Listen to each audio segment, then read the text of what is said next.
ఈరోజు బడ్జెట్ ఈ రాష్ట్ర ప్రజల్ని తీవ్ర నిరాశకు గురి చేసింది. ఎంతో నమ్మి భారీ మెజారిటీతో ఓట్లేసి గెలిపించిన ప్రజలకు ఈరోజు నెట్ట నిలువున మోసం చేసిన పరిస్థితి ఈ బడ్జెట్లో క్లియర్గా కనిపిస్తూ ఉంది. ఎందుకంటే గతసారి ప్రవేశపెట్టిన బడ్జెట్లో కూడా చాలా దారుణంగా ప్రజలను మోసం చేశారు.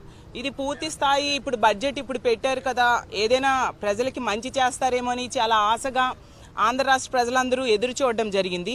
కానీ ఇంత దారుణంగా మోసం చేయడం నిజంగా చాలా దురదృష్టకరం. ఈరోజు ఆంధ్రప్రదేశ్ రాష్ట్రంలో రైతులకు మోసం చేశారు, మహిళలకు మోసం చేశారు, నిరుద్యోగులకు మోసం చేశారు, ఉద్యోగులకు మోసం చేశారు. ముఖ్యంగా ఇది పేదల వ్యతిరేక బడ్జెట్ అనేది క్లియర్గా అర్థమైంది.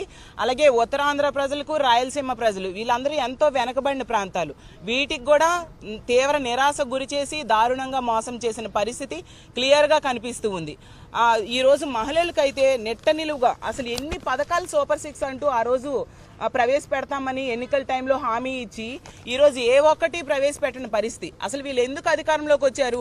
గతంలో జగన్మోహన్ రెడ్డి గారు ఎంతో చక్కగా పరిపాలించేవారు, ఎన్నో పథకాలు ఇచ్చేవారు. వాటికంటే డబల్ ఇస్తాము, అంతకంటే ఎక్కువ మేలు చేస్తాము అని చెప్పి ప్రజలను నమ్మించి ఈరోజు అధికారంలోకి వచ్చారు. కానీ వీళ్ళు మేనిఫెస్టోలో పెట్టిన ఏ అంశాన్ని కూడా అమలు చేయని పరిస్థితి క్లియర్గా అర్థమవుతుంది. ఈరోజు మహాశక్తి పథకం గురించి అయితే అప్పుడు ఎన్నికల టైంలో ఎంతగా గొప్పలు చెప్పుకున్నారు. ఎందుకు మొన్న సమావేశాల్లో హోంమంత్రి గారు అయితే మహాశక్తికి నిధులు కేటాయించామని ఈనాడు పేపర్ చూసి కౌన్సిల్లో చెప్పేయడం జరిగింది. చూసేసరికి ఆ బడ్జెట్లో కేటాయించలేదు. ఈ రోజు ప్రవేశపెట్టిన బడ్జెట్లో కూడా మహాశక్తి పథకానికి అంటే 19 సంవత్సరాల నుంచి 59 సంవత్సరాలు ఉన్న మహిళలకి నెలకి 1500 చొప్పున ఇస్తాననే ఆ పథకానికి రూపాయి కూడా కేటాయించిన పరిస్థితి ఈరోజు బడ్జెట్ అసెంబ్లీ కౌన్సిల్ సాక్షిగా ప్రజలందరికీ తెలిసిపోయింది. అలాగే తీసుకుంటే 20 లక్షల ఉద్యోగాలు ఇస్తాము లేదా 3000 రూపాయలు నిరుద్యోగ భృతి అన్నారు. దానికోసం కూడా ఒక్క రూపాయి కూడా కేటాయించకుండా నిరుద్యోగులు నెట్ట నిలువుగా మోసం చేసిన పరిస్థితి అందరూ చూసాం. అలాగే తీసుకుంటే ఫ్రీ బస్సు ఎన్ని గొప్పలు చెప్పారు ఫ్రీ బస్ కోసం. అసలు ఆంధ్ర రాష్ట్రంలో మహిళలందరూ ఎంతో ఆశగా ఫ్రీ బస్ కోసం ఎదురు చూసే పరిస్థితి, దాని ఊసే ఈ బడ్జెట్లో పెట్టని పరిస్థితి. అలాగే తల్లికి వందనం, అలాగే రైతు భరోసా ఈ 2 పథకాలకైతే అరాకొర నిధులు కేటాయించారు. అసలు తల్లికి వందనము కావాల్సింది 12,000 కోట్లు పైగా కావాలి సంవత్సరానికి. గత సంవత్సరము ఇవ్వలేదు, ఈ సంవత్సరము తీసుకుంటే ఇంచుమించు 25,000 కోట్లు కావాలి. కానీ కేవలం వాళ్ళు ఇచ్చింది 9,400 కోట్లు. అది అసలు యాక్చువల్గా on going scheme. Jaganmohan Reddy గారే ముఖ్యమంత్రి అయి ఉంటే ఈ టైంకి చక్కగా తల్లికి వందనం మొన్న వచ్చేసేది, ఈ సంవత్సరం కూడా వచ్చేది. సో ఆ సంవత్సరం ఎగ్గొట్టమే కాకుండా ఈ సంవత్సరంలో చాలా తక్కువ నిధులు కేటాయించిన పరిస్థితి మన అందరము చూసాం. అసలు గత ఏడాదేమో 5,387 కోట్లు కేటాయించారు మొన్న బడ్జెట్లో, గతసారి బడ్జెట్లో. అసలు ఆ నిధులు ఏమైపోయాయి? ఎవరికి ఇవ్వలేదు కదా తల్లికి వందనం. అలాగే తీసుకుంటే రైతు భరోసా, రైతుకేమో 20,000 ఇస్తానన్నారు. ఏది 20,000? దానికి కావాల్సింది 10,400 కోట్లు అయితే 6,300 కోట్లు కేటాయించి కంటి తుడుపు చర్యగా కేటాయించడం జరిగింది. గత సంవత్సరం ఇవ్వలేదు, ఖరీఫ్ అయిపోయింది, రబీ అయిపోయింది. అంటే 20,000 కోట్లు పైగా 2 సంవత్సరాలు కలిపి కావాలి. కానీ వాళ్ళు కేవలం ఒక సంవత్సరం కూడా సరిపోయిన అంతగా కూడా కేటాయించకుండా రైతులు నెట్ట నిలువుగా మోసం చేసిన పరిస్థితి మనం చూసాం. అలాగే దీపం కోసం అసలు గత బడ్జెట్ సమావేశాల్లో ఎన్ని గొప్పలు చెప్పారు దీపం కోసం. తీసుకుంటే 1,55,00,000 మంది ఎల్పిజి గ్యాస్ సిలిండర్స్ ఉన్న వాళ్ళు ఉన్నారు. కానీ 90 లక్షల మందికే కుదించేయడం జరిగింది. అంటే ఎంత దారుణంగా ప్రజలను మోసం చేశారో అర్థం చేసుకోండి. దానికి కూడా 4,000 కోట్లు అవసరమైతే ఈ బడ్జెట్లో 2,601 కోట్లు కేటాయించడం జరిగింది.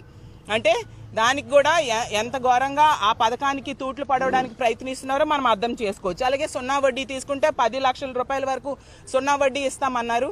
దానికోసం అసలు ప్రస్తావనే లేని పరిస్థితి మనం చూసాము. అలాగే ధరల స్థిరీకరణ నిధి కోసం అసలు 300 కోట్లు ఏంటండి? ఏ కొరన సరిపోతుంది? ధరల స్థిరీకరణ నిధి 5,000 కోట్ల పైగా కావాలి, 300 కోట్లు ఇచ్చారు. అంటే నమ్మించిన ప్రజలకి ఎంత నెట్ట నిలువుగా మోసం చేశారనే విషయం మనం క్లియర్గా అర్థం చేసుకోవచ్చు.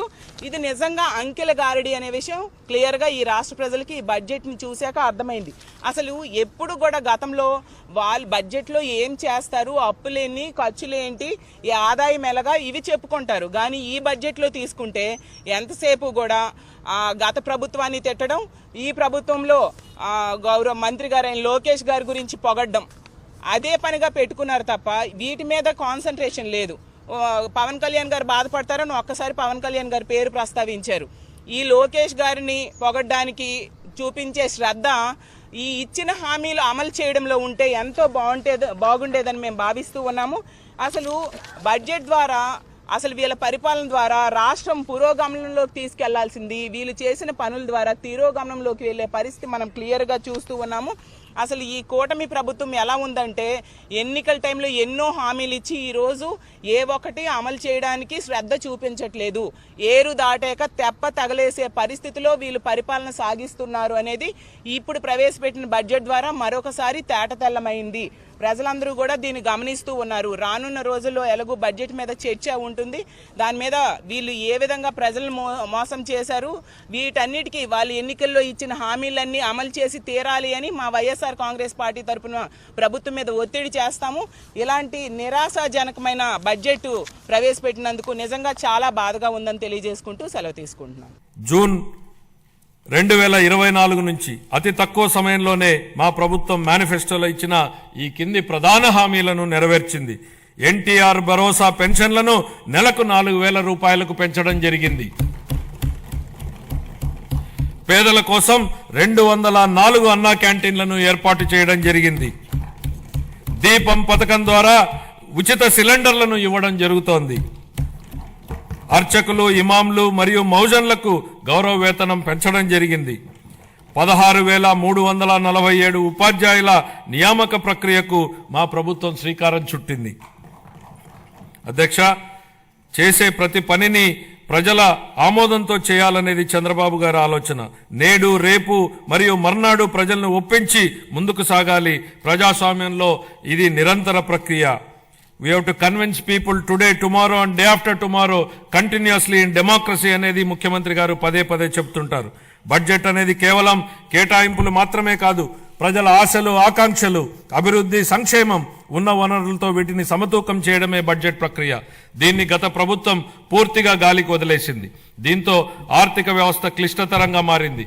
దీన్ని సరిదిద్దే దిశగా 24-25 ఆర్థిక సంవత్సరపు మన బడ్జెట్ రాష్ట్ర దిద్దుబాటుకు పునాది వేసింది. ఇప్పుడు మా ప్రభుత్వం ప్రతి రూపాయిని లెక్కించి, ప్రతి శాఖతోనూ లోతుగా చర్చించి, ప్రతి అవసరాన్ని గుర్తించి, వారి భవిష్యత్ సవాళ్లను విశ్లేషించి 25-26 బడ్జెట్ను రూపొందించాం. అధ్యక్ష, గౌరవ ముఖ్యమంత్రి శ్రీ నారా చంద్రబాబు నాయుడు గారి సూచనలకు అనుగుణంగా శాఖల వారి కేటాయింపులను గౌరవ సభ ముందు ప్రతిపాదిస్తున్నాను. వ్యవసాయం మరియు అనుబంధ రంగాలు. ప్రముఖ వ్యవసాయ శాస్త్రవేత్త డాక్టర్ ఎంఎస్ స్వామినాథన్ గారి మాటలు నాకు గుర్తుకొస్తున్నాయి. వ్యవసాయం గాడి తప్పితే మరేదీ సక్రమంగా సాగడానికి అవకాశం ఉండదు. మన రాష్ట్ర వ్యవసాయ రంగం 62% జనాభాకు ఆసరాగా ఉంటూ మన ఆర్థిక వ్యవస్థకు వెన్నెముకగా నిలుస్తోందన్నది వాస్తవం. వ్యవసాయ రంగం ఎంతో ప్రాముఖ్యతను కలిగి ఉన్నప్పటికీ ఈ రంగానికి సంబంధించి అనేక కీలక పథకాలను అమలు చేయడంలో గత ప్రభుత్వం పూర్తిగా విఫలమైంది. వివిధ వ్యవసాయ పథకాల కింద చెల్లించవలసిన 5,510 కోట్ల రూపాయల బకాయిలను గత ప్రభుత్వం చెల్లించలేదు. వీటిలో 693 కోట్ల రూపాయల బకాయిలను మా ప్రభుత్వం చెల్లించింది. రాష్ట్రీయ కృషి వికాస్ యోజన కింద చేపట్టే డ్రిప్ ఇరిగేషన్ పథకాన్ని గత కొన్ని సంవత్సరాలుగా అమలు చేయలేదు. అసలు డ్రిప్ ఇరిగేషన్ ప్రాజెక్టుకు ఉన్న ప్రాధాన్యత గత పాలకులకు ఏం తెలుసు అధ్యక్ష? డ్రిప్ ఇరిగేషన్ అనేది ఈ దేశంలో లేని రోజుల్లో దాని ప్రాధాన్యతను గుర్తించిన నాయకుడిని చూశాం. దేశమంతటా డ్రిప్ ఇరిగేషన్ ఉన్న ఈ రోజుల్లో దాన్ని నిర్లక్ష్యం చేసిన గత పాలకుడిని చూశాం. ఈ సందర్భంగా డ్రిప్ ఇరిగేషన్ ఈ దేశంలోకి తొలి అడుగు ఎలా పెట్టిందనేది ఈ తరానికి తెలియజెప్పాల్సింది అధ్యక్ష. డ్రిప్ ఇరిగేషన్ గురించి ఎవరూ ఆలోచన చేయని 90వ దశకంలో ఇజ్రాయెల్ టెక్నాలజీని రాష్ట్రానికి తేవాలన్నారు చంద్రబాబు నాయుడు గారు. అధ్యయనానికి ఇజ్రాయెల్కి వెళ్లిన కమిటీలో నేను సభ్యుడిగా ఉన్నాను అధ్యక్ష. 3 IAS అధికారులను నన్ను సభ్యుడిగా ఆ కమిటీలో నియమించారు.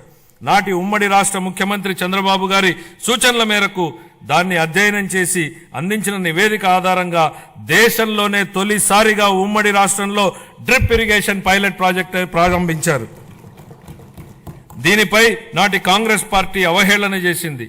ఆ తర్వాత డ్రిప్ ఇరిగేషన్ పై జాతీయ స్థాయిలో వేసిన టాస్క్ ఫోర్స్ కు ఆయనే నేతృత్వం వహించారు. ఇవాళ డ్రిప్ లేని రాష్ట్రం లేదు, డ్రిప్ లేని పొలం లేదు. What Chandrababu Naidu thinks today, the nation thinks tomorrow అనడానికి ఇంతకన్నా ఏ నిదర్శనం కావాలని అడుగుతున్నా అధ్యక్ష.